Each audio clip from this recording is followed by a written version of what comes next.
بسم اللہ الرحمن الرحیم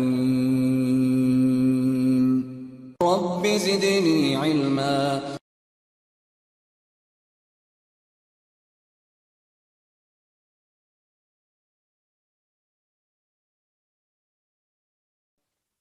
ومن سيئات أعمالنا من يهده الله فلا مضل له ومن يضلله فلا هادي له وأشهد أن لا إله إلا الله وحده لا شريك له وأشهد أن محمدا عبده ورسوله يا أيها الذين آمنوا اتقوا الله حق تقاته ولا تموتن إلا وأنتم مسلمون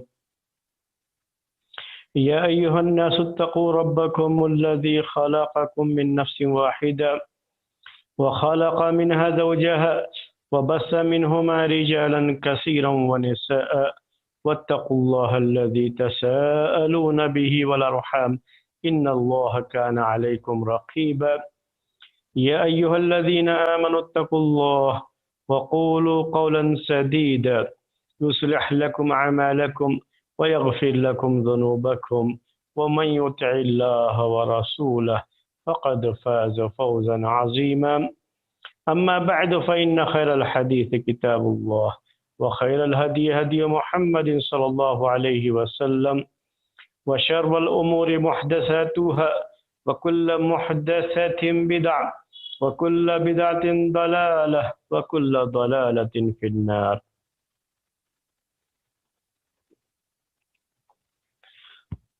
محترم بھائیو،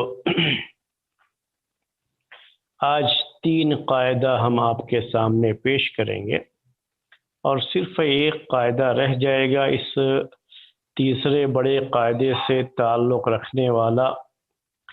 تیسرا بڑا قاعدہ تھا ہمارا لا ضرر ولا ضرار، یعنی نقصان کسی کو نہیں پہنچانا ہے، چاہے نقصان کے بدلے میں نقصان پہنچانا ہو یا کسی کو ایسے ہی نقصان پہنچانا ہو۔ نقصان پہنچانے کی یہ مینٹالٹی اسلامی مینٹالٹی نہیں ہے، اسلامی ذہنیت نہیں ہے۔ اسی کے تعلق سے کچھ قواعد ہیں جو آپ کے سامنے پیش کیے جا رہے ہیں، تو آج اس سے جڑے ہوئے 3 قاعدے پیش کریں گے۔ صرف ایک قاعدہ رہ جائے گا تو انشاءاللہ کل آپ کے سامنے پیش کریں گے۔ آج 3 جو قاعدے پیش کریں گے، یہ الفاظ الگ الگ ہیں اور مختلف کتابوں میں یہ قاعدے ان الفاظ میں ذکر کیے گئے ہیں۔ حالانکہ سب کا ان تینوں قاعدوں کا معنی ایک ہی ہوتا ہے، مطلب ایک ہی ہوتا ہے، اس کی میننگ ایک ہی ہوتی ہے، لیکن الگ الگ الفاظ ہوتے ہیں۔ بلکہ ہمارے یہاں کے جو بعض مؤلفین ہیں، ہمارے ہندوستانی بعض جو ہے علماء، انہوں نے اپنی کتابوں میں جو الفاظ ذکر کیے ہیں اس کو بھی اگر ملا لو اس قاعدے کے تعلق سے تو یہ 4 طرح کی عبارتیں بنتی ہیں، 4 قاعدے بنتے ہیں اور سب کا ایک ہی معنی ہوتا ہے۔ تو آپ کے یہاں لکھا ہوگا ایک قاعدہ الضرر الاشد یزال بالضرر الاخف۔ الضرر الاشد یزال بالضرر الاخف کی زیادہ اشد نقصان، زیادہ نقصان اسے دور کیا جائے گا کم نقصان کو برداشت کر کے۔ اسی طرح سے یہ قاعدہ ان الفاظ میں بھی ذکر کیا گیا ہے، یختار احون الشرین لدفع اشدہما، اور ایسے بھی ذکر کیا گیا یختار اخف الضررین لدفع اشدہما، اور یہ قاعدہ ان الفاظ میں بھی ذکر کیا گیا ہے کہ اذا تعارضت مفسدتان روی اعظمهما ضررا بارتکاب اخفہما۔ اسی طرح سے ہمارے یہاں میں نے آپ سے کہا کہ ہندوستان کے بعض جو ہے مشہور علماء نے اس کو یوں بھی ذکر کیا ہے کہ احون البلیتین، یختار احون البلیتین۔ تو یہ اب مختلف الفاظ ہیں، سب کا معنی ایک ہی ہے۔ میں آپ کو اردو میں سب کا معنی پیش کرتا ہوں، اور اردو جو ہے آپ لینگویج کے لحاظ سے اسے آپ ذہن میں رکھ لیں گے تو یہ قاعدہ کافی ہے۔ وہ کیا ہے کہ جب دو چیزیں ہوں اور دونوں میں نقصان ہو، دو چیزیں ہیں دونوں میں نقصان ہو، اور دونوں میں سے کسی ایک کا اختیار کرنا ہمارے لیے ضروری ہو جائے، تو ان دونوں چیزوں میں جس میں نقصان کم ہوگا اسے اختیار کر لیا جائے گا، اور جس میں نقصان زیادہ ہوگا اسے چھوڑ دیا جائے گا۔ تو کم نقصان کو اختیار کیا جائے گا زیادہ نقصان سے بچنے کے لیے۔ لیکن یہ کب ہے؟ جب، یاد رکھیے کب ہوگا یہ، جب ان دو میں سے کسی ایک کو اختیار کرنا ہمارے لیے ضروری ہو جائے۔ نہیں تو آپ کہیں گے کہ جو ہے ہم کم نقصان کو کیوں اختیار کریں زیادہ سے بچنے کے لیے، ہم دونوں نقصان کو ہی چھوڑ دیں گے۔ ہاں، جہاں تک ممکن ہو سکے ہمیں نقصان سے بچنا ہوتا ہے، تو کسی بھی طرح کا کوئی بھی نقصان ہو، ہر نقصان سے ہمیں بچنا ہے۔ لیکن اگر معاملہ ایسا ہو جائے کہ دو چیزیں ہیں اور دونوں میں سے کسی ایک کو اختیار کرنا ہمارے لیے ضروری ہو جائے، دونوں میں سے کوئی ایک ہمیں لینا ہی لینا ہے، دونوں میں سے ہمیں کسی ایک کو اختیار کرنا ہی کرنا ہے، تو ایسی صورت میں یہ دیکھا جائے گا کہ ان دونوں میں سے کس میں نقصان زیادہ ہے اور کس میں نقصان کم ہے۔ جس میں نقصان کم ہوگا اسے اختیار کر لیا جائے گا، اور جس میں نقصان زیادہ ہوگا اسے چھوڑ دیا جائے گا۔ تو کبھی کم نقصان والی چیز کو اختیار کر لیا جاتا ہے زیادہ نقصان سے بچانے کے لیے، اپنے آپ کو محفوظ کرنے کے لیے۔ تو یہ جتنے بھی قاعدے ہیں، یہ بھی قاعدہ جو میں پیش کر رہا ہوں آپ کو، تین جو ہے آپ کے یہاں جو لکھا ہوا ہے، سب کا معنی یہی ہے، اور یہ بالکل لاجک ہے اس میں۔ یعنی آپ خود بھی کہہ سکتے ہیں کہ واقعی کوئی بھی عقل مند آدمی ہوگا اپنی عقل سے سوچے گا تو یہی نہ سوچے گا۔ اگر آپ یہ قاعدہ نہ بھی پڑھیں تب بھی آپ یہی نہ سوچیں گے۔ اب زندگی میں آپ کو اگر کہیں ایسا کچھ بھی معاملہ آتا ہے کہ آپ کو دو چیزیں آپ کے سامنے ہیں، دو میں سے کوئی ایک اختیار کرنا ہے آپ کو، یا تو ایک طرف نقصان زیادہ ہے وہ اور ایک طرف نقصان کم ہے، تو جس طرح نقصان کم ہوگا لازمی طور پر آپ اسی کو اختیار کریں گے۔ یہ لاجک ہے، یہ پورے طریقے سے کیا ہے، عقل میں آنے والی یہ بات ہے۔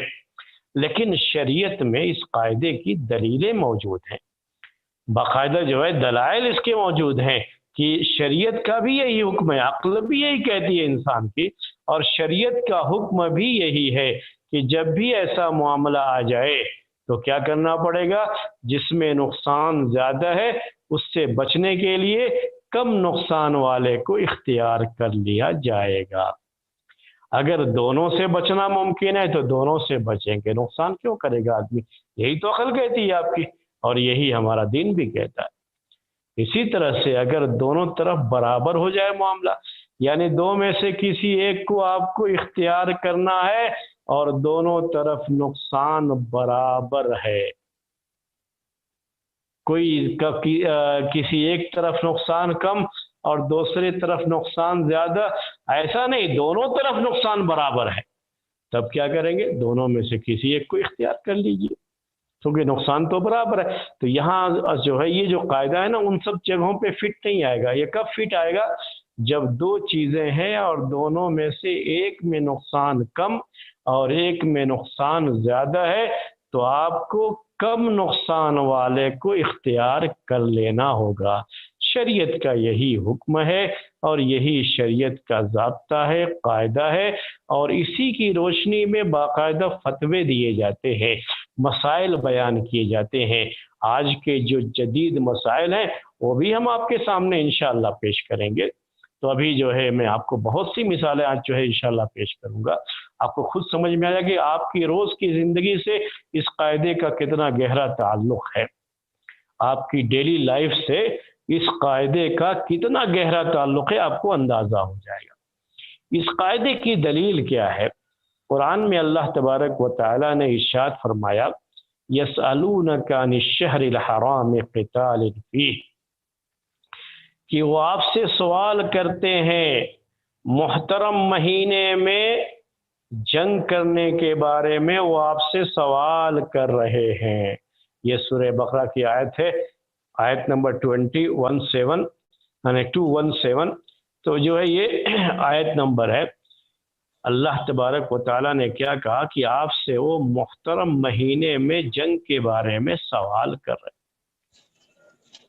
محترم مہینے میں جاہلیت میں بھی یہ لوگ جنگ نہیں کرتے تھے، اس وقت جنگ کرنے کو حرام سمجھتے تھے۔ اب جو ہے محترم مہینے میں جنگ کرنے کا مسئلہ آیا تو لوگوں نے پوچھنا شروع کر دیا، اسلام کے خلاف پروپیگنڈا کرنا شروع کر دیا۔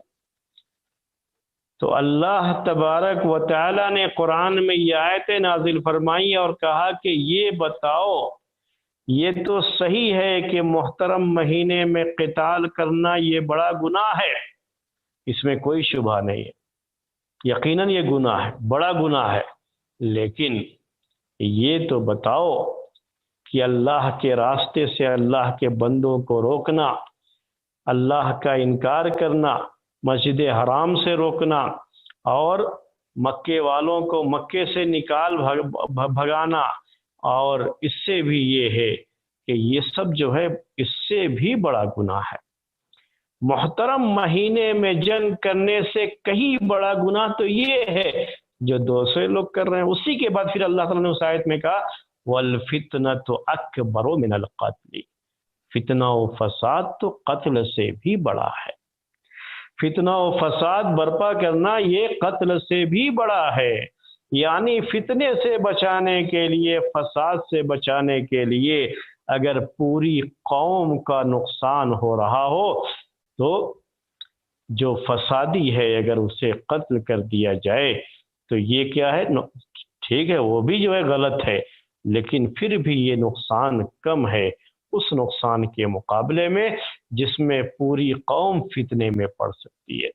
تو قرآن میں اللہ تبارک و تعالیٰ نے یہ بات ذکر فرمائی ہے۔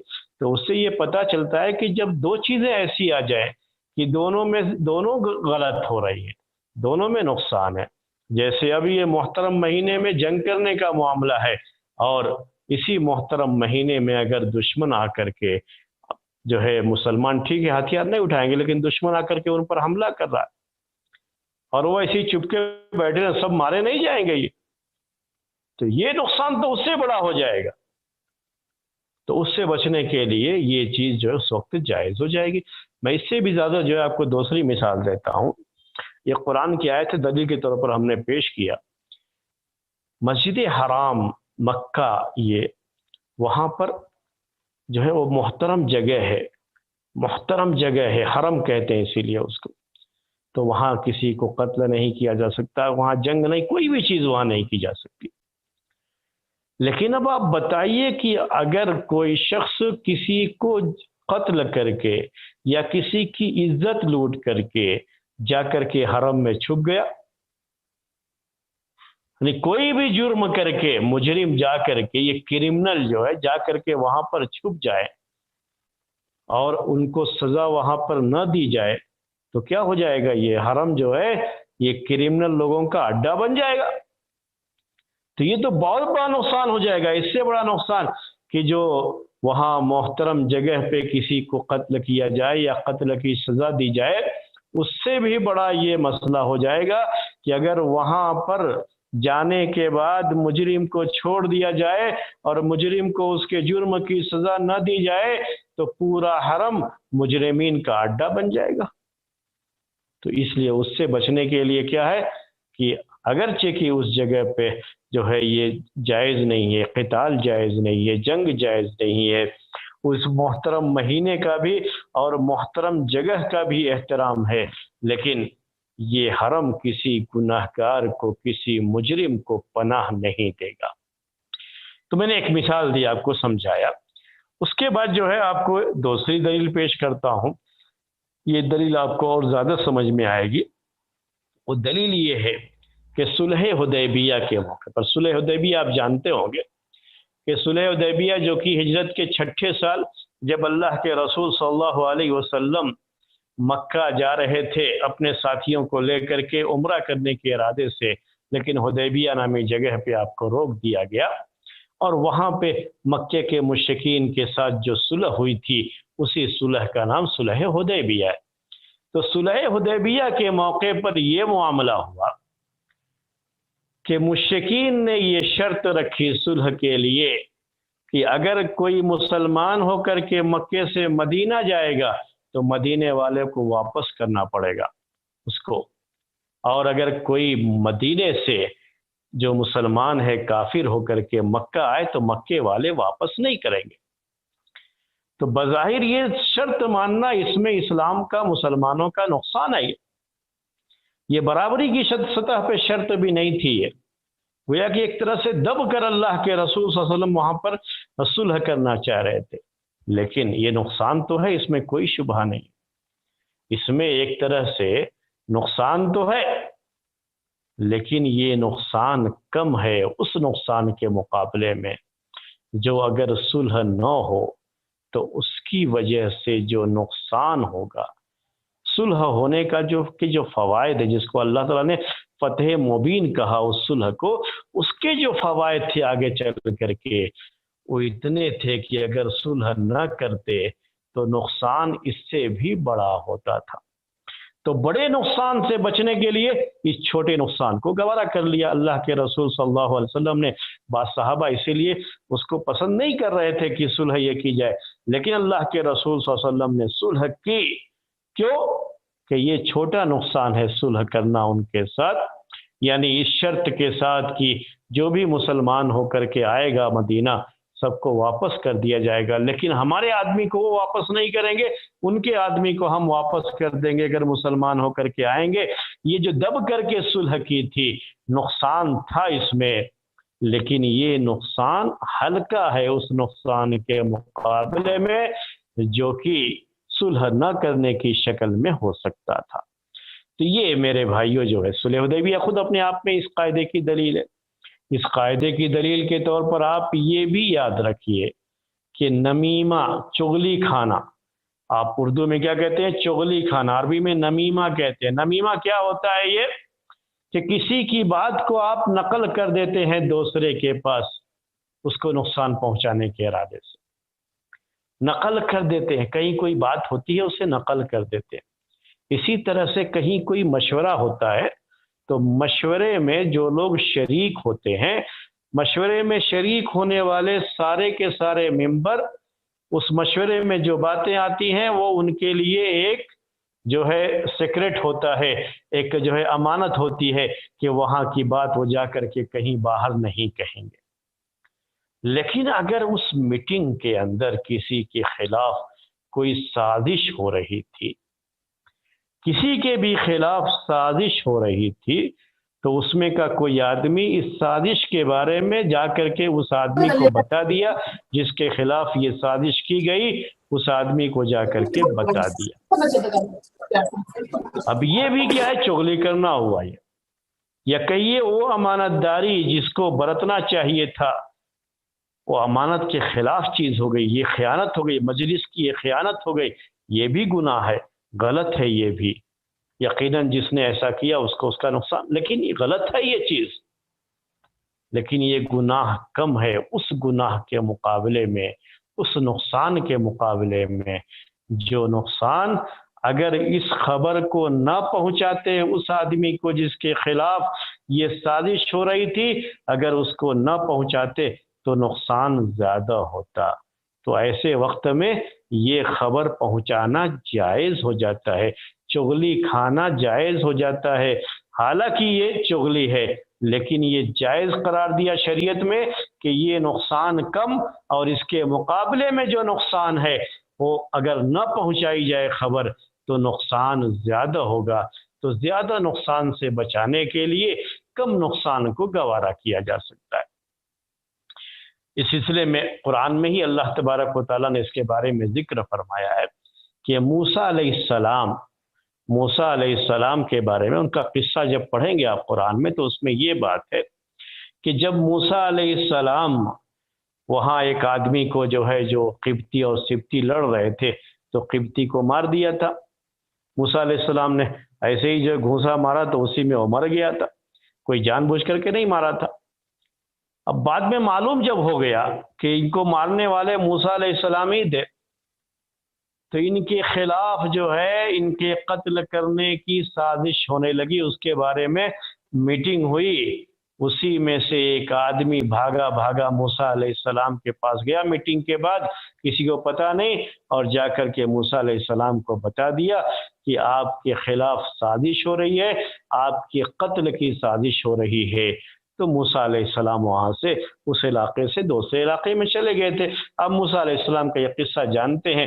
قرآن میں اللہ تبارک و تعالیٰ نے کہا وَجَاءَ رَجُلٌ مِّنْ أَقْصَى الْمَدِينَةِ يَسْعَىٰ، کہ مدینے یعنی شہر کے کنارے سے ایک آدمی دوڑتے ہوئے آیا اور کہا قال یا موسیٰ، کہا اے موسیٰ ان الملأ یأتمرون بک لیقتلوک، کہ یہ جو ہے جماعت جو حکومت کے کارندے ہیں، جو حکومت کی جو ہے پارلیمنٹ ہے، پارلیمنٹ کے جو ممبر ہیں، یہ آپس میں مشورہ کر رہے ہیں، آپ کے قتل کرنے کی سازش کر رہے ہیں۔ یعنی اب آپ کے لیے خیر نہیں ہے، آپ کی جان کی خیر نہیں ہے۔ اس طرح سے موسیٰ علیہ السلام کو متنبہ کر دیا۔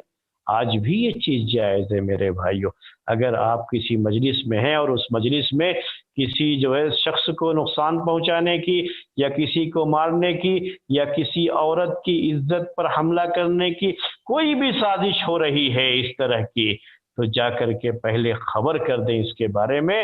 تو یہ اگرچہ کہ یہ چغلی ہے لیکن یہ جائز ہے شریعت میں، بڑے نقصان سے بچانے کے لیے اس کو گوارا کیا جا سکتا ہے، یہ جائز ہے شریعت میں۔ تو یہ ساری باتیں آپ کو سمجھ میں آ گئی ہوں گی اس جو ہے قاعدے کی دلیل۔ اب اس قاعدے کی ہم آخری دلیل پیش کرتے ہیں، ایک مشہور حدیث ہے، وہ حدیث بھی آپ نے بارہا سنی ہوگی، اس لیے آپ کو وہ دلیل بھی سمجھ میں آئے گی اور قاعدہ بھی سمجھ میں آئے گا۔ وہ دلیل یہ ہے کہ ایک مرتبہ ایک بدو دیہاتی آیا مسجد نبوی میں اور آ کر کے اس نے پیشاب کرنا شروع کر دیا۔ مسجد میں ایک طرف جو ہے بیٹھ گیا پیشاب کرنے کے لیے، اس کو جو ہے تہذیب کا کچھ پتہ نہیں تھا، آ کر کے مسجد میں ہی پیشاب کرنا شروع کر لیا۔ صحابہ نے اسے ڈانٹا تو اللہ کے رسول صلی اللہ علیہ وسلم نے صحابہ کو روک دیا کہ مت ڈانٹو، اور بعد میں جب اس نے پیشاب کر لیا تو آپ نے ایک ڈول پانی منگا کر کے، ایک بالٹی بکٹ جو ہے پانی منگا کر کے اس پر جو ہے آپ نے بہا دیا۔ یہ وہ مشہور حدیث ہے، آپ پڑھا سنے ہوں گے، پڑھے ہوں گے، خطبوں میں دروس میں سنے ہوں گے۔ بس جو ہے اس حدیث کے اس پوائنٹ پر آئیے کہ یہاں پر اللہ کے رسول صلی اللہ علیہ وسلم نے صحابہ کو روک دیا تھا۔ صحابہ کو کس چیز سے روک دیا تھا؟ اس کو ڈانٹنے سے روک دیا تھا۔ جب صحابہ نے اس کو ڈانٹنا شروع کر دیا تھا تو اللہ کے رسول صلی اللہ علیہ وسلم نے صحابہ کو اس سے روک دیا تھا۔ یہی جو ہے اس قاعدے کی دلیل ہے۔ اب وہ آدمی پیشاب کر رہا ہے، ایک جگہ پیشاب کرنا شروع کر دیا ہے، مسجد میں پیشاب کرنا، یہ بھی کیا ہے؟ اس سے مسجد کے احترام کا نقصان ہے، مسجد کا جو احترام ہے اس کے خلاف یہ چیز ہے، لیکن اور اس سے وہ جگہ ناپاک ہو رہی ہے، یہ بھی ایک جو ہے نقصان ہے، ایک گناہ ہے، اور وہ بعد میں اسے پاک کرنا پڑے گا، تو یہ ایک جو ہے نقصان ہے۔ یہ دوسرا نقصان کیا ہے کہ اگر اس کو ڈانٹیں گے تو ڈانٹنے کے بعد اب دو میں سے کوئی ایک چیز ہوگی، یا تو آدمی وہیں سے اپنے پیشاب کو روک کر کے کھڑا ہو جائے اور باہر جا کر کے کہیں پیشاب کرے، یعنی اپنے پیشاب کو وہیں سے روک دے۔ تو پیشاب روک دینے کی شکل میں اس آدمی کو اس کی ہیلتھ پرابلم ہو سکتی ہے، یہ نقصان ہے جو اس نجاست یعنی جو جگہ ناپاک ہو رہی ہے اس سے کہیں بڑا نقصان یہ ہو سکتا ہے۔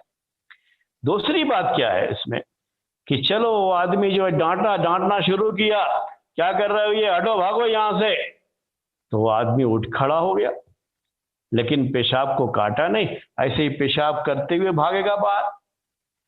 تو پہلے تو تھوڑی سی جگہ مسجد کی گندی ہو رہی تھی، اب تو جتنی دور تک گزرے گا مسجد بھی خراب ہوگی، اس کے کپڑے میں بھی پیشاب لگ سکتا ہے، اس کے جسم کے کسی حصے میں بھی یا جسم کے وہ نیچے کے حصے میں بھی پیشاب لگ سکتا ہے۔ تو اب یہ نقصان کیا ہو گیا؟ زیادہ ہو گیا۔ تو زیادہ نقصان سے بچنے کے لیے کم نقصان کو گوارا کیا جا سکتا ہے، برداشت کیا جا سکتا ہے۔ یہاں اب یہی دو ہمارے سامنے آپشن ہے، دو میں سے کوئی ایک بات ہوگی، یا تو اپنے پیشاب کو جو ہے وہاں پر مکمل کرے، یا یہ کہ وہاں سے وہ بھاگے۔ یہ دو آپشن ہیں ہمارے پاس۔ تو اللہ کے رسول صلی اللہ علیہ وسلم نے کس آپشن کو اختیار کیا کہ آپ اس کو وہاں پر پیشاب مکمل کر لینے دو، بعد میں صاف کر لیں گے، کیونکہ اس میں نقصان کم ہے اس کے مقابلے میں کہ اگر اس کو ڈانٹ کر کے بھگائیں گے تو یا تو اور زیادہ جگہ، کپڑا اور جو ہے اس کا بدن سب ناپاک ہوگا، تو صاف کرنے کے لیے پریشانی زیادہ ہوگی، پانی کا خرچہ زیادہ آئے گا، سب کچھ جو ہے ہوگا، زیادہ پریشانی کا سامنا کرنا پڑے گا۔ یا اگر پیشاب کو اس نے روک لیا تو اس کو جو ہیلتھ پرابلم ہو سکتی ہے، یہ پرابلم بڑی ہوگی اس پرابلم کے مقابلے میں جو مسجد میں ایک جگہ پیشاب کر دیا تو وہاں صرف ہم کو پاکی کے لیے اتنا کرنا ہے کہ وہاں پانی بہا دیں گے تو جگہ پاک ہو جائے گی۔ تو یہ بھی دلیل ہے میرے بھائیوں اس قاعدے کی۔ یہ جو 3 قاعدے میں نے آج آپ کے سامنے پیش کیے، یہ تینوں قاعدے، تینوں کا معنی ایک ہے اور تینوں کے جو دلائل ہیں وہ میں نے آپ کے سامنے پیش کر دیے۔ اب میں آپ سے کچھ سوال کروں گا، کچھ مثالیں پیش کروں گا، مثال اصل میں پیش کروں گا اور سوال کروں گا، اسی قاعدے کی روشنی میں آپ جواب دیجیے گا۔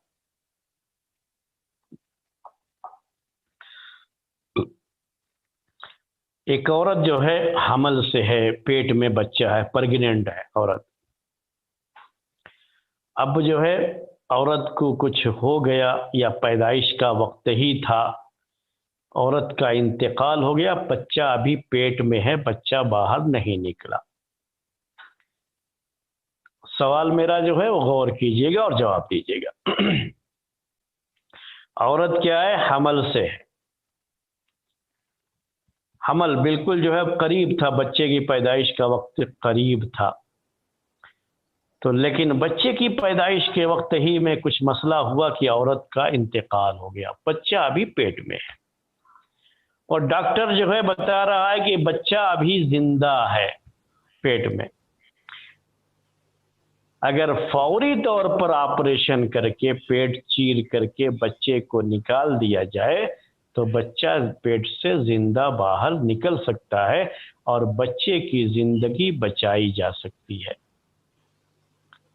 جی اب آپ بتائیے، سوال آپ سے ہے کہ اس وقت کیا، ایک تو ہمارے پاس مسئلہ یہ بھی ہے کہ جو مر چکے ہوتے ہیں، مرنے والے کی نہ ہڈی توڑی جا سکے، اس کا احترام مرنے کے بعد بھی باقی رہے گا، اور اس کے جسم کے کسی حصے کا چیر پھاڑ کرنا، کاٹنا، یہ سب چیزیں کیا ہیں؟ کہا اللہ کے رسول صلی اللہ علیہ وسلم نے کہ مرنے والے کی ہڈی توڑنا یہ ایسے ہی ہے جیسے کسی زندہ کی ہڈی توڑتے ہیں۔ جی شیخ نکالا، اس کے لحاظ سے کیا ہے یہ چیز جو ہے اس کے احترام کہہ رہا ہے کہ آپ پیٹ نہ چیریں اس کا، اور بچے کی زندگی بچانا یہ تقاضا کرتا ہے کہ آپ پیٹ چیر کر کے اسے نکال دیں۔ جی کیا کریں گے؟ آپریشن کر کے نکال سکتے ہیں، نکال دیں گے، یہ اسی قاعدے کے تحت چیز آتی ہے۔ یعنی ایسے بہت سے مسائل، میں نے کہا نا کہ ہمارے سماج کے ایسے بہت سے مسائل ہیں جو اسی قاعدے کے تحت حل کیے جاتے ہیں۔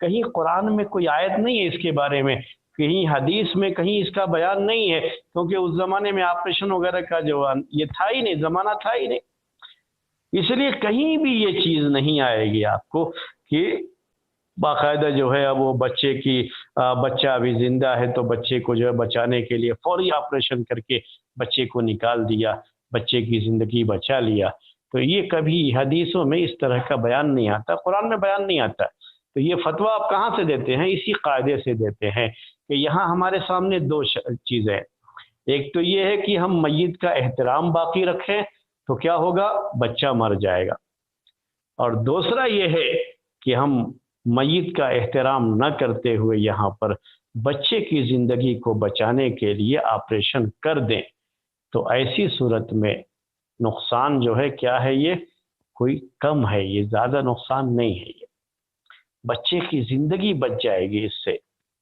تو یہ ایسا ہی کیا جائے گا کہ بچے کی زندگی بچانے کے لیے وہ جو تھوڑا سا نقصان ہے، یعنی بچہ اگر مر جائے، بچے کو نہ بچایا گیا تو وہ پوری جان چلی جائے گی نا، تو نقصان زیادہ ہے. تو اس نقصان سے بچنے کے لیے کہ بچہ مر جائے، پیٹ کا آپریشن کر کے بچے کو نکال دیا جائے گا.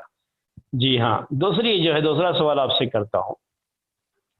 آپ کو پتہ ہے کہ جب ایم آر آئی کرتے ہیں یا کچھ جو ہے بڑے بڑے جو یہ ہوتے ہیں آج کے ایکس رے وغیرہ ہوتے ہیں، پورے باڈی کا ایکس رے وغیرہ ہوتا ہے، تو اس سے باڈی کو نقصان ہوتا ہے، انسان کے جسم کو نقصان ہوتا ہے. یہ چیز ہے اپنی جگہ پر.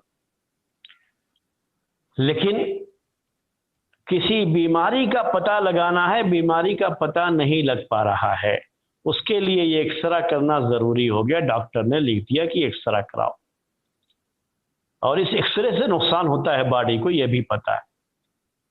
تو ایکسرا کرائیں گے یا نہیں کرائیں گے؟ کرائیں گے شیخ. کرائیں گے. کیوں؟ یہ چھوٹا سا نقصان ہے جو یہ نقصان چھوٹا ہے اس نقصان کے مقابلے میں کہ اگر ہم نے نہیں کرایا ایکسرا اور بیماری کا پتہ نہیں لگ سکا وقت پر، تو بعد میں بیماری زیادہ ہو جانے سے نقصان زیادہ ہوگا، جان جانے کا خطرہ ہوگا. تو اسی قاعدے کے تحت وہ ساری دوائیاں بھی آتی ہیں. آج ایلوپیتھک جو علاج ہے اس پہ سائیڈ افیکٹ ہوتا ہے، یعنی آپ دوا کھاتے ہیں تو دوا اس بیماری کے لیے فائدہ کرتی ہے، لیکن اس سے کوئی دوسرا نقصان بھی ہوتا ہے. لیکن وہ جو دوسرا نقصان ہے جس کی امید ہے، ابھی صرف یقین بھی نہیں ہے کہ نقصان ہو ہی جائے گا، تو اس کو گوارا کر لیں گے. موجودہ جو بیماری موجود ہے ابھی اس وقت، اور اس بیماری کو دور کرنے کے لیے یہ ضروری ہے. کیا ضروری ہے؟ دوا کھانا ضروری ہے.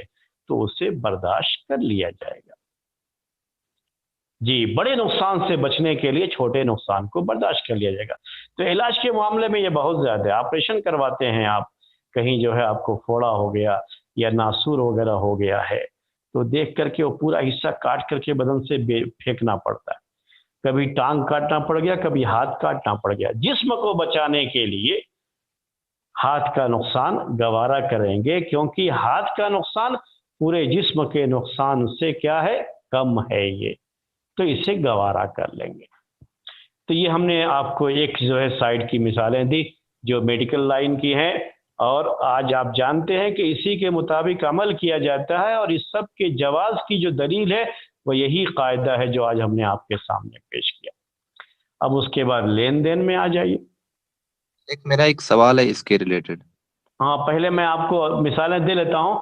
میں جو پیش کرنا ہے وہ پیش کر لیتا ہوں، آپ سے پوچھ لیتا ہوں، پھر آپ لوگ سوال کیجیے گا. میں آپ کو جو ہے وقت دوں گا سوال کرنے کے لیے. تو یہ تو ہم نے جو ہے میڈیکل جو ہے لائن کے کچھ سوالات آپ کے سامنے رکھے تھے.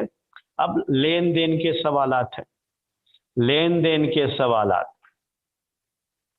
لین دین کے سوالات کیا ہیں؟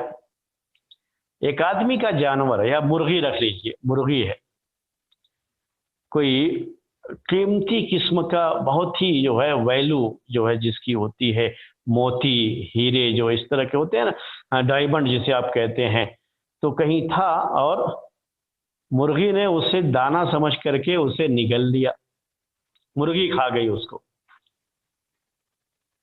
اب جو ہے مرغی کے پیٹ سے کیسے نکالیں گے آپ؟ کیا کریں گے ایسے وقت میں؟ مرغی کھا گئی تو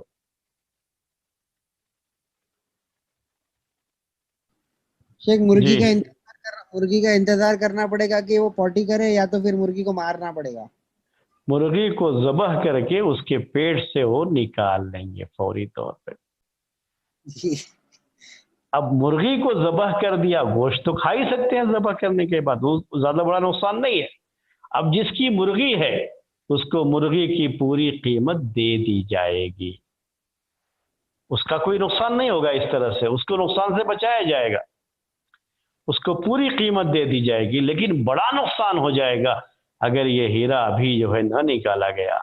کہیں جو ہے اگر ایسی کوئی چیز ہوتی ہے، قیمتی چیز ہے اور وہ ہضم بھی ہو سکتی ہے، کوئی ایسی چیز ہو سکتی ہے، تو جو ہے وہ ختم بھی ہو جائے گی نا پیٹ کے اندر جو ہے. یا یہ کہ جو ہے نکلنے کا جو ہے انتظار کریں لیٹرین کے راستے سے، تو پتہ نہیں کہاں جو ہے کب نکلے، کیا ہو، کس کے ہاتھ لگ جائے، کوئی ٹھیک نہیں ہے.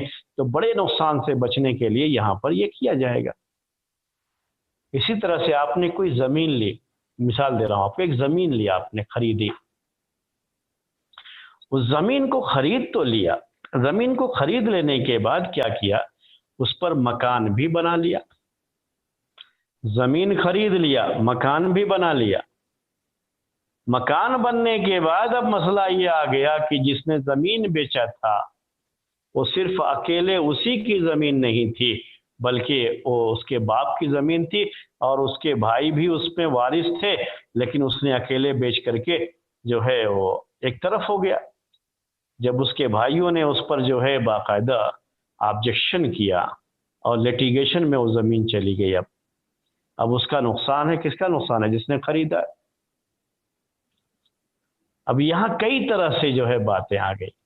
ایک تو یہ ہے کہ اب یہ زمین چونکہ اس کی ملکیت نہیں تھی جس نے بیچا ہے، بلکہ اس میں دوسروں کی بھی ملکیت تھی، تو جب تک اپنی ملکیت نہ ہو پوری، کوئی چیز آپ بیچ نہیں سکتے. وہ ملکیت کا مطلب ہوتا ہے اونرشپ.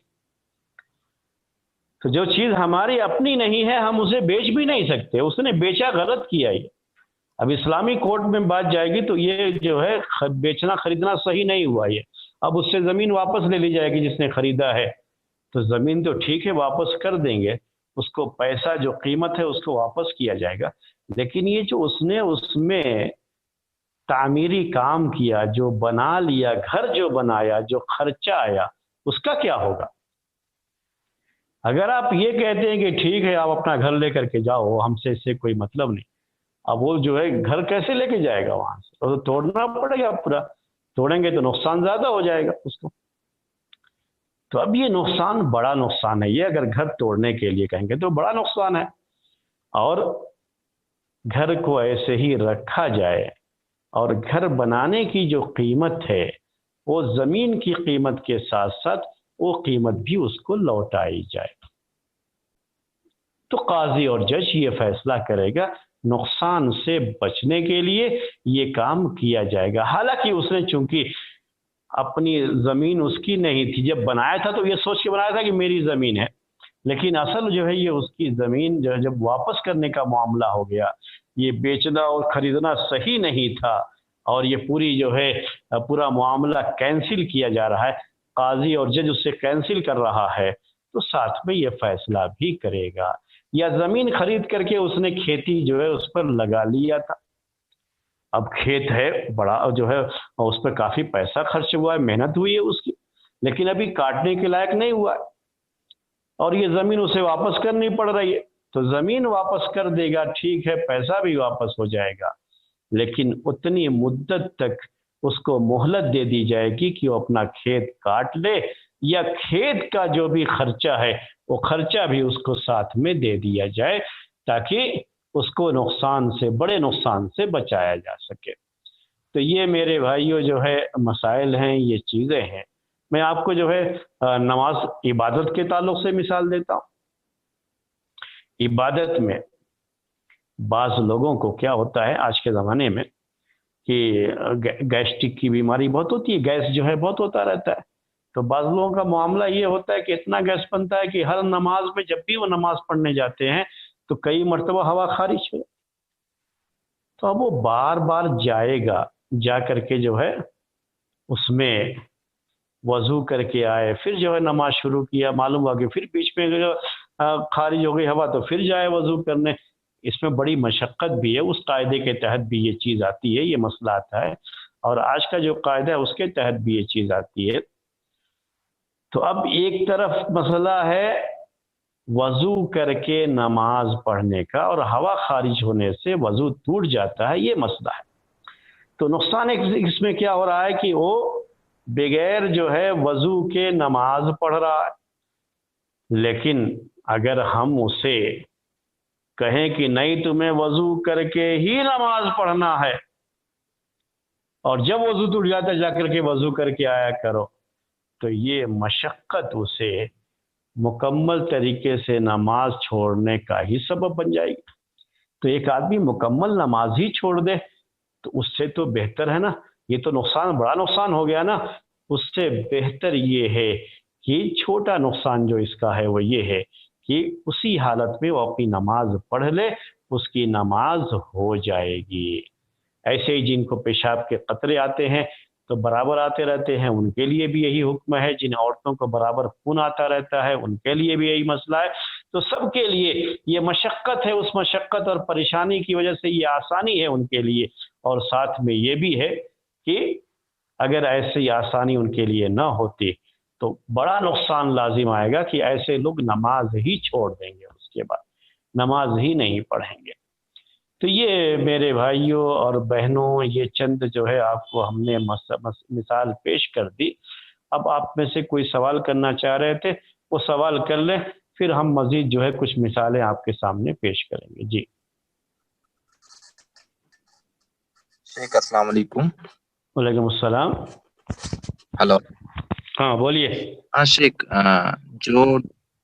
جو ڈپریشن اور بے چینی کے مرض میں مبتلا ہوتے ہیں جی تو ہاں، ان کے لیے ڈاکٹر جو لوگ کہتے ہیں وہ کہتے ہیں کہ آپ کامیڈی دیکھا کرو یا میوزک سنا کرو، تو ان کے لیے کیا یہ عذر بن سکتا ہے ان چیز کے لیے، جیسے کامیڈی شوز دیکھنا یا ایسے وہ ایسے میوزک سننا جو ان کو مائنڈ کو ریلیکس کرے، تو اس بارے میں کیا حکم ہوگا؟ جی ہاں، دیکھیے اب اس میں جو ہے آپ کی جو سوال ہے نا، ایک ہم نے یہ آپ سے پہلے شروع ہی میں کہہ دیا تھا آج کے قاعدے میں جی کہ ہمارے پاس اگر دونوں نقصان سے بچنا ممکن ہے تو چاہے چھوٹا نقصان بڑا نقصان، دونوں نقصان سے ہم بچیں گے اور دونوں چیزیں ہم چھوڑ دیں گے۔ یہ قاعدہ کہاں اپلائی ہوتا ہے؟ جہاں ہمارے پاس اور کوئی چوائس نہیں ہے اور ہمیں ان دونوں میں سے کسی ایک کو اختیار کرنا ہی کرنا ہے، تب جا کر کے یہ مسئلہ پیش آتا ہے، یہ قاعدہ پیش آتا ہے۔ آپ کا جو سوال ہے اس میں کیا ہے، ہمارے پاس دوسری چوائس موجود ہے، وہ کیا ہے کہ جیسے وہ میوزک سننے کے لیے کہتے ہیں، وہ ڈاکٹر تو کہتے ہیں، چونکہ اب ان کے پاس قرآن کی تلاوت کا تو ان کے پاس کوئی تصور ہے نہیں، تو اس لیے وہ کیا کہتے ہیں، اصل ان کا مقصد یہ ہوتا ہے کہ آپ ریلیکس ہوں تھوڑا سا۔ تو اور قرآن میں اللہ تبارک و تعالی نے کہا کہ جب قرآن کی آیتیں تلاوت ہوتی ہیں تو اس میں شفا بھی ہے اور اس میں دلوں کو اطمینان حاصل ہوتا ہے، سکون حاصل ہوتا ہے۔ الا بذکر اللہ تطمئن القلوب، اللہ کے ذکر سے دلوں کو اطمینان حاصل ہوتا ہے۔ تو ڈپریشن سے بچنے کے لیے ہمارے پاس آلریڈی پہلے سے حل موجود ہے۔ تو ہمیں وہ میوزک کا مسئلہ ہمارے ساتھ نہیں، وہ غیر مسلموں کے لیے وہ پیش کرتے ہیں جن کے پاس یہ آپشن نہیں ہے۔ ہمارے پاس تو یہ آپشن موجود ہے نا قرآن کی تلاوت کا، تو ایسا آدمی یا تو خود ہی قرآن کی تلاوت کرے، نہیں کرتا ہے تو پھر وہ قرآن کی تلاوت کی کیسٹیں جو ہے وہ سنتا رہے، قرآن کی تلاوت چلتی رہے، تو اس میں بھی ایک طرح سے جو ہے اس کی ایک لذت بھی ہوتی ہے، روح کو تسکین بھی ہوتی ہے، اور ایسا سکون ملتا ہے دماغی طور پر بھی کہ آدمی کو کوئی پریشانی، یعنی جو ڈپریشن وغیرہ کے مسائل ہیں وہ کم ہو جائیں گے انشاءاللہ اس سے۔ یہ ایک بات ہوئی۔ جہاں تک وہ کامیڈی کا جو آپ نے کہا، کوئی ایسی چیزیں جو کامیڈی جس میں ہوتی ہے، تو اگر وہ چیز حرام نہیں ہے، اس میں کوئی مسئلہ نہیں ہے، تو آپ اس کے کرنے میں کوئی مسئلہ نہیں ہے۔ کوئی بھی اس طرح کی کامیڈی جو کہ حرام کے درجے میں نہ آتی ہو تو وہ تو کوئی ایک حل ہے، تو وہ بھی کر سکتے ہیں، کوئی بات نہیں ہے۔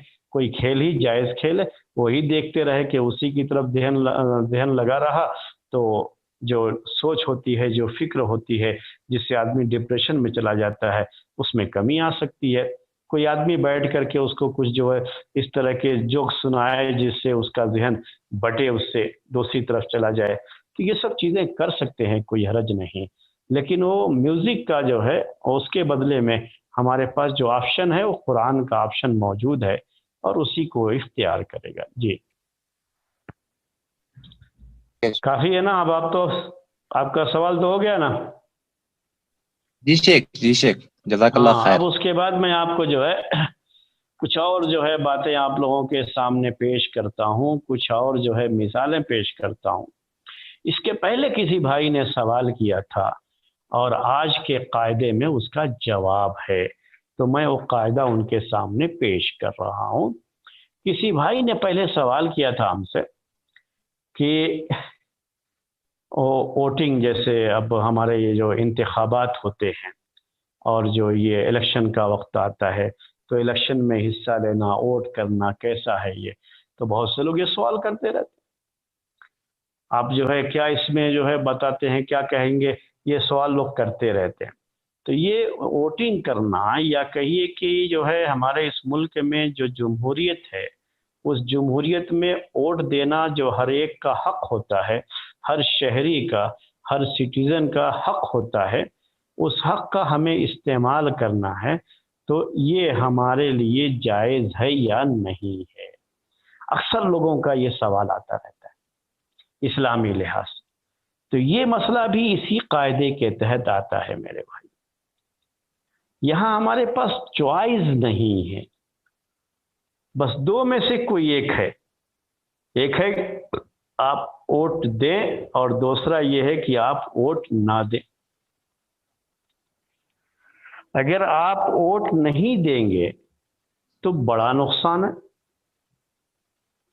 بڑا نقصان کیا ہے ہمارے سامنے یہاں پر جو ہے اس جو ہے ہمارے اس ملک میں بڑا نقصان کیا ہے؟ یہ جمہوریت ہے نا. تو جمہوریت میں یہ ہمارا حق بنتا ہے اور سٹیزن ہونے کا، یہاں کے شہری ہونے کا، یہ جو شہری ہوتے ہیں انہی کو حق ملتا ہے یہ. تو یہاں کے شہری ہونے کا ایک بڑا جو ہے یہ پروف بھی ہے کہ آپ جو ہے ووٹر لسٹ میں آپ کا نام بھی ہے اور آپ ووٹ دینے کا حق رکھتے ہیں. آپ کو اس حق کو اگر آپ استعمال نہیں کریں گے تو ایک دو مرتبہ کے بعد ووٹنگ لسٹ سے آپ کا نام جو ہے چلا جائے گا، ختم ہو جائے گا. یہ ایک بات ہے. دوسری بات کیا ہے، یہ میں آپ کو بڑا نقصان بتا رہا ہوں. ووٹ نہ دینا یہ بڑا نقصان ہے.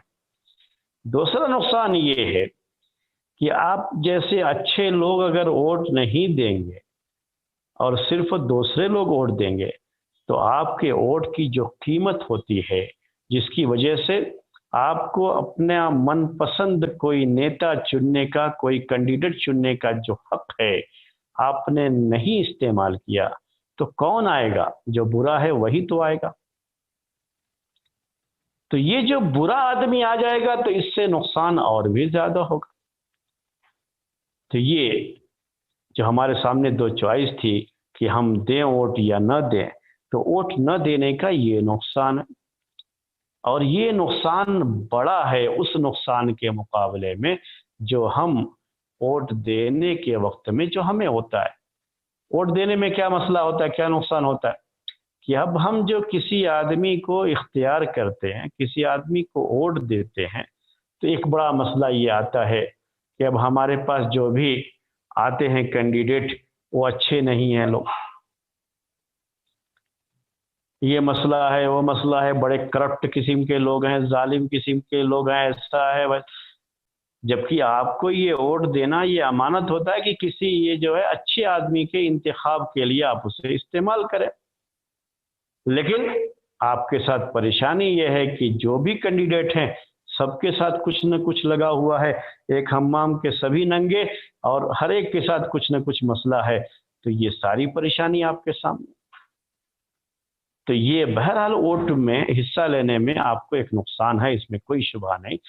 لیکن اس نقصان کے مقابلے میں وہ نقصان بڑا ہے کہ آپ سرے سے ووٹ میں حصہ ہی نہ لیں، ووٹنگ میں حصہ ہی نہ لیں. وہ نقصان بڑا ہے. تو اس بڑے نقصان سے بچنے کے لیے ہم نے یہ چھوٹا نقصان گوارا کر لیا کہ ہم جو ہے ووٹ دیں گے. ٹھیک ہے، اب ووٹ دیں گے. اب اس میں دوسرا مسئلہ ہے ابھی جو میں نے پیش کیا آپ کے سامنے. وہ مسئلہ کیا ہے کہ جو بھی کینڈیڈیٹ ہیں کوئی بھی صحیح آدمی نہیں ہے، تو ہم کس کو ووٹ دیں؟ یہاں پر بھی سیم پھر وہی مسئلہ آتا ہے. اب یہ دو چوائس تھی ہمارے پاس، ووٹ دینا نہ دینا. اس میں ہمارے لیے کم نقصان والی چوائس کیا تھی؟ جبکہ دونوں میں نقصان تھا ہمارے لیے، دینے میں بھی نقصان تھا، نہ دینے میں بھی نقصان تھا. تو دونوں میں سے نقصان جس میں کم تھا وہ یہ ہے کہ ہم ووٹ دیں، ووٹنگ میں حصہ لیں. اب مسئلہ یہ ہے کہ ہم کس کو ووٹ دیں. تو اس میں بھی جو کینڈیڈیٹ ہیں اس کینڈیڈیٹ کوئی بھی صحیح نہیں ہے. اور کسی کو بھی ہم ووٹ دیں وہ نقصان ہی ہم کو ہوتا ہے اس میں. تو ہم کیا کریں گے اس میں؟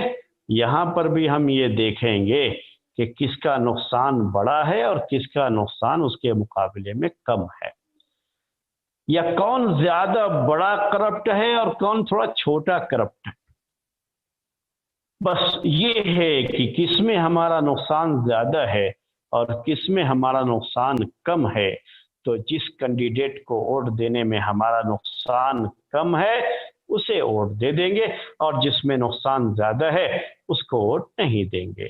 تو یہ بھی پورا معاملہ اسی قاعدے سے جڑا ہوا ہے. اسی قاعدے کی روشنی میں یہ بات بھی جو ہے کہی جاتی ہے، لوگوں کے سامنے پیش کی جاتی ہے. اب جو ہے ہم آپ کے سامنے اسی سے جڑے ہوئے جو ہے بعض اور مسائل بھی جو ہے آپ کے سامنے پیش کرتے ہیں. اگر کوئی آدمی جو ہے کسی کو دیکھتا ہے غلط کام کرتے ہوئے تو اس کو کیا کرنا چاہیے؟ روکنا چاہیے، غلط کام سے روکنا چاہیے. اس کو انکار منکر کہتے ہیں. انکار منکر، غلط کام سے روکنا. اب جانتے ہیں کہ شریعت کے ہمارے جو مسائل ہیں اس میں سے ایک مسئلہ یہ بھی ہے کہ ہم بھلائی کا حکم دیتے ہیں، برائی سے لوگوں کو روکتے ہیں. یہ ہماری ڈیوٹی ہے، یہ ہماری ذمہ داری ہے. اور یہ بھی ہماری ذمہ داری ہے کہ جو ہے ہم سے یہ بات جو ہے کہی گئی، اللہ کے رسول صلی اللہ علیہ وسلم نے کہا کہ تم میں سے جو کوئی منکر دیکھے، برائی دیکھے، غلط چیز دیکھے تو اسے اپنے ہاتھ سے روکنا چاہیے. اگر ہاتھ سے نہیں تو زبان سے کرے. زبان سے روکنے کی طاقت بھی نہیں ہے تو کم سے کم دل سے اسے برا جانے. تو یہ منکر پر نکیر کرنا، کسی غلط چیز کو دیکھ کر کے اس کو جو ہے اس کی غلطی کو پیش کرتے ہوئے اس آدمی کو جو غلط کر رہا ہے اس سے روکنا، یہ ہماری ڈیوٹی ہے. اور اگر ہم نے ایسا نہیں کیا تو کیا ہوگا اس سے؟ کہ یہ منکر، یہ برائی اور بڑھتی جائے گی سماج میں. اس لیے ہمیں اس سے روکنا ہے. لیکن جہاں یہ مسئلہ پیش آ رہا ہے کہ اگر ہم اس منکر سے روکتے ہیں تو اس سے اور بڑا نقصان ہو جائے گا. اس نقصان سے بھی بڑا نقصان، کہتے ہیں اس سے بڑا منکر لازم آئے گا. تو ایسے موقع پر کیا کرنا ہوتا ہے پھر ہمیں؟ کہ وہ خاموشی اختیار کر لینا، یہی کیا جاتا ہے. حالانکہ ہمیں اس منکر پر ٹوکنا چاہیے تھا، کہنا چاہیے تھا، لیکن ہمارے لیے ایسے موقع پر خاموشی اختیار کر لینا بہتر ہے جب ہمیں یہ اندازہ ہو جائے کہ یہاں انکار منکر کرنے سے اس سے بڑا منکر لازم آئے گا، اس سے بڑی خرابی لازم آئے گی، فتنہ و فساد جو ہے لازم آ جائے گا. دو گروپ میں لوگ تقسیم ہو جائیں گے اور مسلمانوں میں اختلاف و انتشار کا یہ سبب بن جائے گا. تو یہ ہوتا ہے. یا ایک آدمی ہے جو ہے مسلمان ہے اور وہ کچھ غلط کام کر رہا ہے، لیکن ہمیں محسوس ہو رہا ہے کہ اگر ہم نے اس کے ساتھ سختی کی، اس معاملے میں اس منکر اور برائی سے روکنے میں اس کو سختی کی، تو اس کی وجہ سے یہ دین ہی چھوڑ سکتا ہے، مرتد ہو سکتا ہے. تو مرتد ہو جائے یہ بڑا جو ہے نقصان ہے، دین سے ہی نکل جائے بڑا نقصان ہے. اس کے مقابلے میں یہ اس کا گناہ جو بہرحال ایمان کے ساتھ گناہ ہے تو معافی کی گنجائش بھی ہو سکتی ہے، اللہ تعالیٰ معاف بھی کر سکتا ہے.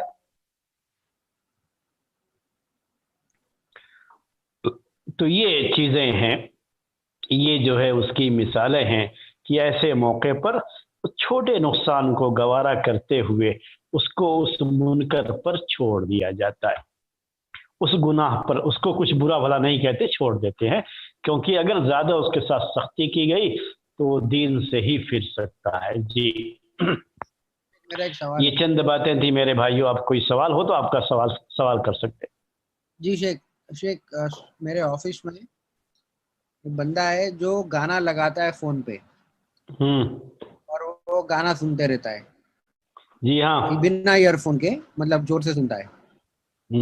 اب اس کو کچھ بول کے مطلب نہیں ہے, مطلب وہ آڑو آدمی ہے. اور باقی جو دوسرے لوگ ہیں ان کو کوئی پرابلم بھی نہیں ہے کہ جب یہ گانا سنتا ہے تو اس موقع پہ میں کیا کرتا ہوں, میں اپنے فون پہ قرآن چلاتا ہوں اور اپنے کان میں ایئر فون ڈالتا ہوں. جی ہاں جی ہاں جی. لیکن صحیح ہے. لیکن میرا جو دھیان ہے وہ کام پہ رہتا ہے, کیونکہ مجھے کام کرنا ہے تو میرا کام دھیان جو ہے کام پہ رہتا ہے. جو قرآن جو ہے وہ خالی میرے کان میں بجتے رہتا ہے, وہ اس کے لیے تاکہ کوئی میرے بات کو نہیں, یہ چھوٹا نقصان ہے, اس بڑے نقصان سے بچنے کے لیے تو آپ کر سکتے ہیں. یہی نا سوال ہے آپ کا, آپ کر سکتے ہیں, کوئی بات نہیں ہے. ٹھیک ہے. جی السلام علیکم شیخ. ہاں وعلیکم السلام. شیخ میرا کزن ہے جو بینک میں کام کرتا ہے, تو اس کا نکاح شادی ہے, کیا اس کا شادی ولیمہ میں جا سکتے ہیں؟ آپ پورا خرچہ وہی کرے گا, اپنا خرچ پیسہ. پھر سے کہیے. میرا ایک کزن ہے بینک میں کام ہاں کرتا ہے. جی ہاں. اس کا ولیمہ میں جا سکتے ہیں؟ اس کی شادی ہے, اس کے ولیمے کی شادی جو ہے, ہاں شادی کا ولیمہ ہے, ولیمے کی دعوت ہے, آپ کو جانا ہے. ہاں یہی نا. جی آپ جا سکتے ہیں, بس یہ کہ کھانا مت کھائیے گا, چلے آئیے گا ویسے ہی. جی جزاک اللہ خیر. آپ کو یہ ہے نا چوائس, آپ کو یہی ہے اس میں. آپ کو کیا کرنا ہے, یہاں پہ مسئلہ یہ ہے کہ اگر آپ نہیں جائیں گے تو چونکہ رشتہ داری ہے تو رشتہ داری کٹنے کا ڈر ہے, تو اس میں نقصان ہے پھر. ٹھیک ہے. ورنہ آپ کو بہتر یہی کہ آپ جائیں نہیں وہاں پر, بہتر یہی ہے. تو اگر رشتہ داری کٹنے کا یا کوئی اور بڑا نقصان ہونے کا کوئی ڈر نہیں ہے تو آپ جو ہے جائیے ہی مت وہاں پہ. لیکن اگر ایسا کوئی ڈر ہے تو آپ جو ہے جائیے, سب کو اپنی شکل دکھائیے. سب لوگ کہاں دیکھتے ہیں کہ آپ نے کھایا کہ نہیں کھایا, آپ بغیر کھائے ہوئے وہاں سے چلے آئیے. جی ایسا ہی ایک سیم سوال ہے کہ میرے گھر پہ میرے 3 بھائی ہیں, اور ایک بھائی جو میرا بینک میں کام کر رہا ہے, اور دوسرے 2 بھائی ہیں وہ بھی اس لیے کر رہا ہے, مجبوری میں کر رہا ہے, کیونکہ ابھی یہ سب بند ہو رکھا ہے, کہیں اور کام نہیں مل رہا تھا تو یہی ملا اس کو. اور لیکن دوسرے جو بھائی ہیں وہ لوگ بھی کام کرنے لائق ہے, لیکن ان لوگ کچھ کام کر نہیں رہے. تو ویسے گھر پہ مطلب کھانا جائز ہے کیا؟ نہیں, آپ مت کہ اس میں کھانا کھائیے وہاں پہ. اگر وہ بینک کی کمائی سے ہی کھانا پکتا ہے تو مت کھائیے. اچھا, بینک کی کمائی سے ہی کھانا پکتا ہے. تو آپ نہیں کھا سکتے وہاں پہ, یاد رکھیے. ان سے آپ میں کو نے ان کو بتا سکتے ہیں, میں آپ کے لیے اور جو بھی سنتے ہیں ان کے لیے مسئلہ بتا دے رہا ہوں کہ اب ہمارے سامنے یہاں پہ 2 آپشن ہیں. دیکھیے یہی ہوتا ہے, 2 آپشن ہیں ہمارے, جو آپ نے سوال کیا 2 آپشن ہیں. پہلا آپشن یہ تھا کہ اب یہ لاک ڈاؤن اور اس کی جو پریشانیاں تھیں اس کی وجہ سے نوکری وغیرہ بھی چلی گئی, لوگوں کے مسائل ہو گئے, تو اب کھانے پینے کے لیے لالے پڑ گئے, کچھ بھی نہیں ہے تو بھوک پہ جو ہے بھوک مری وغیرہ کا مسئلہ ہو جائے گا. تو اب کیا ہے, جا کے بینک کی نوکری ملی تو بینک کی نوکری کرنے لگے. یہ ایک آپشن تھا ان کے سامنے, بینک کی نوکری کرنا. دوسرا آپشن یہ تھا ان کے سامنے کہ وہ زکوٰۃ کا پیسہ لوگوں سے لے لیتے یا لوگوں سے مدد طلب کرتے کہ میں جو ہے, ہم بھوکے پیاسے ہیں, آپ لوگ ہماری مدد کیجیے. تو یہ 2 آپشن ہیں. دیکھیے کسی سے مانگنا یہ بھی شریعت میں صحیح نہیں ہے. مجبوری میں آدمی مانگتا ہے, کسی سے سوال کرتا ہے, وہ بھی اچھا نہیں ہے, آدمی کی عزت جاتی ہے, تو وہ بھی ایک نقصان ہے. اور بینک میں کام کر کے پیسہ کمائے گا, حرام جو ہے پورے حرام سے اس کی جو ہے نشو و نما ہوگی, پلے گا, بڑھے گا. گھر والوں کا جن کی نہ نماز قبول ہوتی ہے نہ کوئی دعا قبول ہوتی ہے, تو یہ معاملہ دوسرا یہ ہو گیا. تو یہ چونکہ سود کا معاملہ ہے نا, جس کے بارے میں بہت سخت حکم آیا ہوا ہے, تو یہ بڑا نقصان ہو گیا. اس کے مقابلے میں چھوٹا نقصان کیا ہے کہ اپنی عزت کی اتنی پرواہ نہ کر کے لوگوں کے سامنے بات رکھے اور لوگوں سے پیسہ مانگ لے, مانگنا پڑے تو مانگ لے اور مانگ کر کے کھا لے. یہ بہتر ہے اس بات سے کہ وہ بینک کی نوکری کرے. جی شیخ, انتخابات کا اصل حکم کیا ہے بلاد اسلام وغیرہ میں؟ بلاد اسلامیہ میں تو کہیں انتخاب ہے نہیں نا. یہاں جو ہے جمہوریت اصل میں زیادہ دیکھیں گے آپ تو جو ہے غیر اسلامی ممالک میں ہی جمہوریت ہے. زیادہ جو یہ ہے اکثر جگہوں پہ بادشاہت ہے نا, وہاں جمہوریت نہیں ہوتی ہے. جمہوریت اکثر جگہوں پہ نہیں ہے, کہیں کہیں ہے جو مسلمانوں کے ملک ہے, اور اسلامی ملک تو نہیں, مسلمانوں کے ملک ہیں وہ زیادہ. تو وہاں پر جو ہے انتخابات ہوتے ہیں اور ان کو انتخابات میں حصہ لینا ہوتا ہے. ان کو بہرحال اس سلسلے میں کچھ اصلاح کرنی چاہیے. جو وہاں کے علماء ہیں وہ باقاعدہ حکومتوں سے بات کر کے, چونکہ مسلم حکومتیں ہیں تو باقاعدہ جو اسلامی نظم ہے اس کا بجائے اس جمہوریت کے جو اسلامی نظم ہے وہ قائم کرنے کے لیے کہہ سکتے ہیں. لیکن وہ ہمارا مسئلہ نہیں ہے اس وقت, یہ ان ملکوں کا مسئلہ ہے.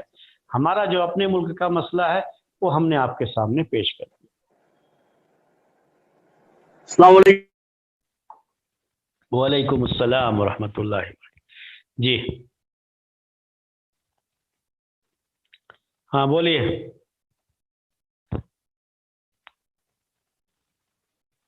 ہلو یہ وہ میوٹ ہو گئے شیخ. ہاں چلیے کوئی بات نہیں. تو آج کا درس اسی پر ختم کرتے ہیں اور انشاءاللہ پھر کل آپ کے ساتھ جو ہے نئے درس میں انشاءاللہ ہم جو ہے نئے قائد. ہاں ہلو بولیے. آ گیا. شیخ یہ میرا یہ سوال ہے کہ عورتیں جو زیور پہن رہی ہے اس میں مور بنا ہے, کان کا یا گلے کا ہار ہے اس میں مور بنا ہے, تو کیا وہ پہن سکتی ہیں؟ نہیں پہننا چاہیے. ان کو خریدنے کے ٹائم پر ہی اس کا خیال کرنا چاہیے نا. خریدنے کے ٹائم پر ان کو اس کا خیال کرنا چاہیے.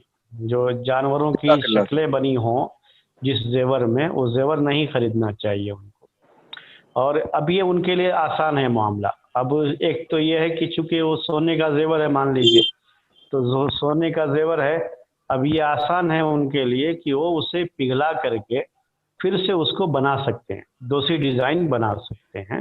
تو اتنا جو ہے جو میکنگ چارجز ہیں وہ آ جائیں گے ان کے اوپر, تو اتنا نقصان برداشت کر لیں. یہ جو ہے بڑے نقصان سے بچنے کے لیے جو یہ گناہ ہے کہ وہ فرشتے جو ہے نہیں آئیں گے, اور جو ہے فرشتے جو ہے جو رحمت کے فرشتے ہیں وہ ساتھ میں نہیں رہیں گے جب تک وہ زیور پہنے رہیں. تو یہ اس لیے اس نقصان سے بچنے کے لیے یہ تھوڑا سا نقصان برداشت کر لیں. وہ کیا ہے, مالی نقصان ہے ان کا, کوئی یہ جو ہے دین کا نقصان بھی نہیں ہے, یہ کوئی بات بھی نہیں ہے کہ وہ اس کو دوبارہ جو ہے بنوا لیں. میکنگ چارجز لگیں گے صرف. جی جزاک اللہ خیر. بچوں کا کھلونا ہوتا ہے گھر پہ, بچوں کا کھلونا, ہاتھی گھوڑے, مطلب جو بھی ڈالی والی سب رہتا ہے اس میں, تو وہ بھی گھر پہ نہیں رکھتے. نہیں, وہ بچوں کی جو کھلونے ہیں کھلونے رکھ سکتے ہیں, خاص طریقے سے لڑکیوں کے لیے. اللہ کے رسول صلی اللہ علیہ وسلم کے زمانے میں آپ کی بیوی اما عائشہ رضی اللہ تعالیٰ عنہا, ان کی کچھ سہیلیاں تھیں, یہ گڑیوں سے کھیلا کرتی تھیں جو ہے وہ. تو اس زمانے میں بھی یہ گڑیے کا رواج تھا. وہ جیسے اب آج کل تو بکتی ہیں بنا کر کے, باقاعدہ اس کی فیکٹریاں وغیرہ ہوتی ہیں, تو اس زمانے میں گھروں میں بنا لیا کرتی تھیں عورتیں. تو اس طرح سے وہ بنا کر کے وہ لوگ کھیلتے رہے ہیں. اللہ کے رسول صلی اللہ علیہ وسلم کے زمانے میں بھی یہ چیز تھی. اس لیے یہ ان بچوں کے کھلونے کے طور پر, خاص طریقے سے بچیوں کے لیے اس کو جائز قرار دیا گیا ہے. یہ حدیث میں چیز آتی ہے, ان کی حد تک وہ جائز ہے. جی بس کریں اسی پر.